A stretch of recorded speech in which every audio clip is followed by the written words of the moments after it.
least 50% in just one generation, these middle-class families have had to work hard for their modest gains, according to a Fordham professor quoted in the same article.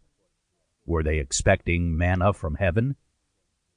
As for how hard they worked and the modesty of their gains, it is doubtful whether most other people in the world would regard Americans' work in air-conditioned offices with coffee breaks as hard, or their standard of living as just getting by. However, as someone once said, just as soon as people make enough money to live comfortably, they want to live extravagantly.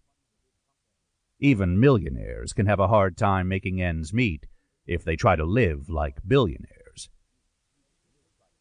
The New York Times reporter wrote of one of these middle-class families. After getting in over their heads in credit card spending years ago, their finances are now in order.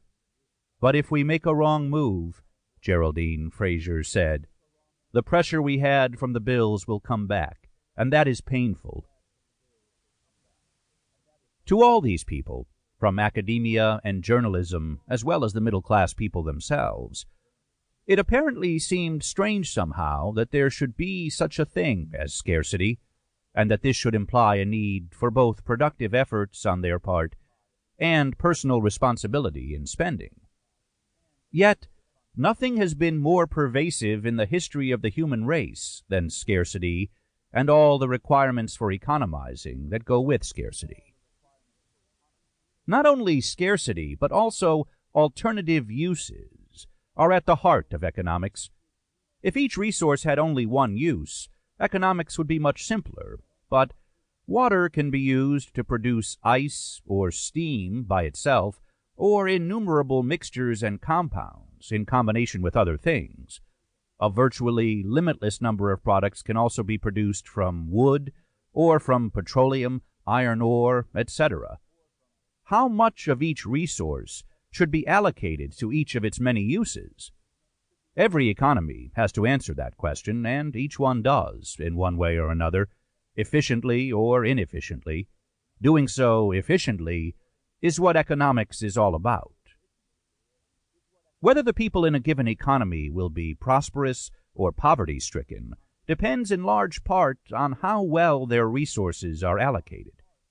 Rich resources often exist in very poor countries, simply because the country lacks the economic mechanisms, as well as specific skills, for efficiently turning those resources into abundant output. Conversely, countries with relatively few natural resources, Japan or Switzerland, for example, can have very high standards of living if their people and their economy are well adapted for allocating and using whatever resources they have or can purchase from other countries.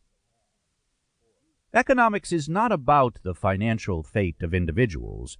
It is about the material well-being of society as a whole. It shows cause and effect relationships involving prices, industry and commerce, work and pay, or the international balance of trade, all from the standpoint of how this affects the allocation of scarce resources in a way that raises or lowers the material standard of living of the people as a whole. Money doesn't even have to be involved to make a decision be economic. When a military medical team arrives on a battlefield where soldiers have a variety of wounds, they are confronted with the classic economic problem of allocating scarce resources which have alternative uses. Almost never are there enough doctors, nurses, or paramedics to go around, nor enough medication.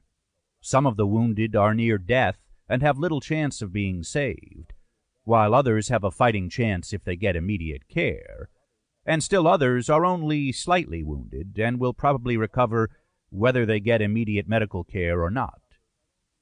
If the medical team does not allocate its time and medications efficiently, some wounded soldiers will die needlessly, while time is being spent attending to others not as urgently in need of care, or still others whose wounds are so devastating that they will probably die in spite of anything that can be done for them. It is an economic problem, though not a dime changes hands. Most of us hate even to think of